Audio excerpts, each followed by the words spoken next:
നമ്മള് കോട്ടയത്തുള്ള ഇൻഡോർ സ്റ്റേഡിയത്തിന്റെ അടുത്താണ് നിൽക്കുന്നത്. അതായത് നമ്മുടെ നെഹ്റു പാർക്കിന്റെ ഓപ്പോസിറ്റ് ആയിട്ടുള്ള ഒരു സ്ഥലത്താണ് നമ്മളിപ്പോ ഇവിടെ ഉള്ളത്. ഇവിടെ മനോഹരമായിട്ടുള്ള ഒരുപാട് കാഴ്ചകളുണ്ട്. അപ്പോൾ എല്ലാവർക്കും ഇവിടേക്ക് സ്വാഗതം. നമുക്കൊന്ന് പോയി നോക്കാം ഇവിടെ എന്തൊക്കെയാണ് ഉള്ളത് എന്നുള്ളത്.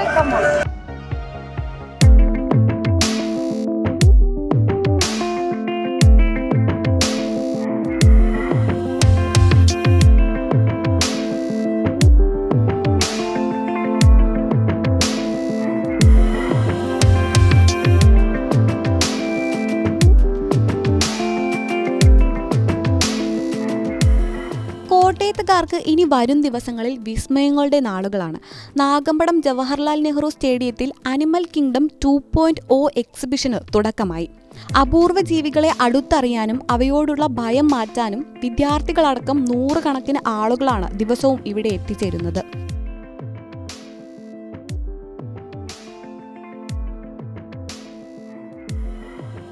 കോട്ടയം നഗരത്തെ ആവേശത്തിലാഴ്ത്തിക്കൊണ്ട് Animal Kingdom season 2 Nagampadam Jawaharlal Nehru സ്റ്റേഡിയത്തിൽ പുരോഗമിക്കുകയാണ്.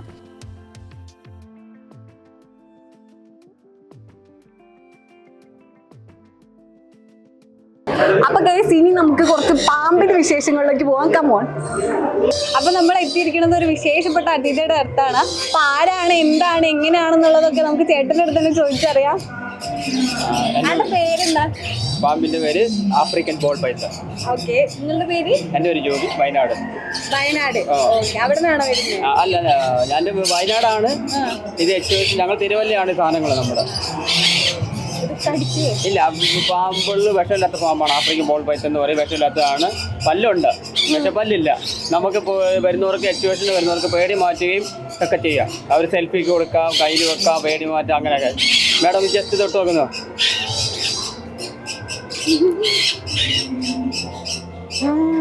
എങ്ങനെ എക്സ്പീരിയൻസ് കൊള്ളാല്ലേ? കിട്ടേ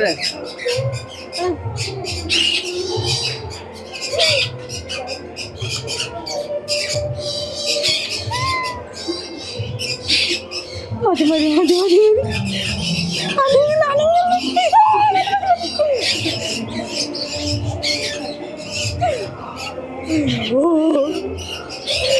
ഉള്ള സാധനം ഇതാണ് നമ്മളിത് കൊണ്ട് ഉദ്ദേശിക്കുന്നത്. അല്ല, ആരും ഒന്നും ചെയ്യാൻ വേണ്ടിയിട്ടല്ല.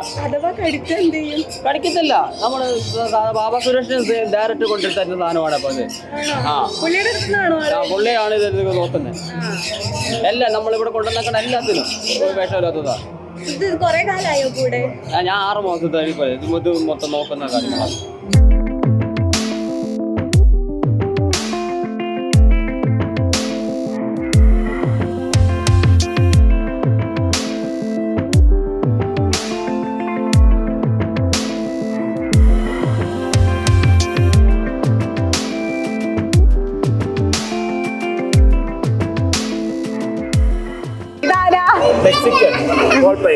എവിടത്തുകാരനാ? വിദേശിയാണ്. വിഷമുള്ളതാണോ? അല്ല, അങ്ങനെയല്ല. അതായത് പൊതുവെ ഇതിന്റെ സ്വഭാവത്തില് അങ്ങനൊന്നുമല്ല. നമ്മളിപ്പോ വിഷമുള്ള സാധനമാണ് നമ്മൾ ആരും പുറത്തിങ്ങനെ ഇപ്പൊ ഇടത്തില്ലല്ലോ. ഫ്രണ്ട്ലിയാണ്. ആർക്കും എങ്ങനെയാണെങ്കിലും ഫോട്ടോ എടുക്കാം, കൈ കൊണ്ട് നടക്കാം. കണ്ടില്ലേ?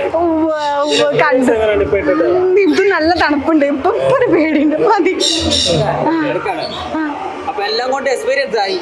എക്സ്പീരിയൻസ് ആയി, ഇഗ്വാനയായി, തേളായി.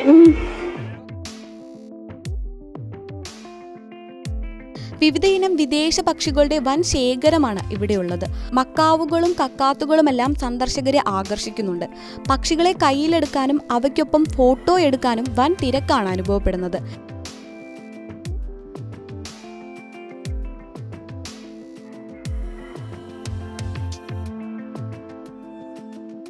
എന്നാൽ എക്സിബിഷനിലെ പ്രധാന താരം മറ്റാരുമല്ല. കേരളത്തിൽ ജീവിച്ചിരിക്കുന്നതിൽ വെച്ച് ഏറ്റവും വലിപ്പമേറിയ ഇഗ്വാനയാണ് ഈ പ്രദർശനത്തിലെ പ്രധാന കൗതുകം. ഒരു ഡ്രാഗനെ ഓർമ്മിപ്പിക്കുന്ന രൂപത്തിലുള്ള ഈ ജീവിയെ കാണാൻ വലിയ ജനത്തിരക്കാണ് അനുഭവപ്പെടുന്നത്. ഇവയ്ക്ക് പുറമെ വിഷമുള്ളതും ഇല്ലാത്തതുമായ വിവിധയിനം പാമ്പുകളും ഇവിടെയുണ്ട്. നമുക്ക് കുറച്ച് പാമ്പിന്റെ ലോകത്തേക്ക് പോവാം. കമോൺ.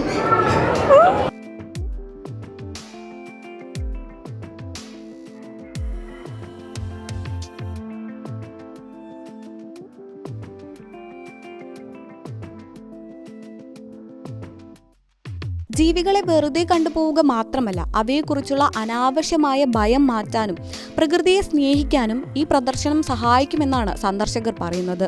ഇതുവരെ കണ്ടതിൽ കുറച്ച് അട്രാക്റ്റീവ് ആയിട്ട് തോന്നിയ എന്താ? കുറേ എക്സോട്ടിക് ആയിട്ടുള്ള റാബിറ്റ്സ് അങ്ങനെ കണ്ടു. പിന്നെ പട്ടിയൊക്കെ നല്ല രസമുണ്ട് കാണാൻ. ഭയങ്കര കമ്പനി, ചിലതൊക്കെ നമുക്ക് തൊടാൻ പറ്റും, ഒന്നും ചെയ്യത്തൊന്നുമില്ല. അതെ അതെ, ഇതുപോലെ ഡോഗ്സിനൊക്കെ കാണാൻ നല്ല രസമുണ്ടായിരുന്നു. പിന്നെ കുറേ കിളികൾ, പലതരം കിളികളെയൊക്കെ കണ്ടു. കുറേ നമ്മൾ കാണാത്ത ടൈപ്പുള്ള കുറേ പീജിയൻസും കാര്യങ്ങളൊക്കെ അവിടെ കണ്ടായിരുന്നു.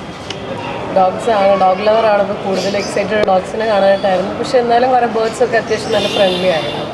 ആണ് ഇവിടെ എന്താ കൂടുതൽ ഇഷ്ടമായി? ഞങ്ങൾക്ക് ഏറ്റവും ഇഷ്ടപ്പെട്ട പ്രാവിനെയാണ്. ഇഷ്ടപ്പെട്ട ഇവിടൊക്കെ എന്തിനാ കൂടുതൽ ഇഷ്ടമായേ? പട്ടീനെ, അതിനെ മാത്രമേ ഇഷ്ടമായുള്ളൂ? അവിടെ ഇങ്ങനെയുണ്ട് ഇതൊക്കെ കണ്ടിട്ട്? നല്ല എക്സ്പീരിയൻസ് ആയിരുന്നു. ഒത്തിരി നമ്മുടെ കോഴികളിലൊക്കെ ആണെങ്കിൽ ഇഷ്ടംപോലെ വെറൈറ്റി കോഴികളുണ്ട്.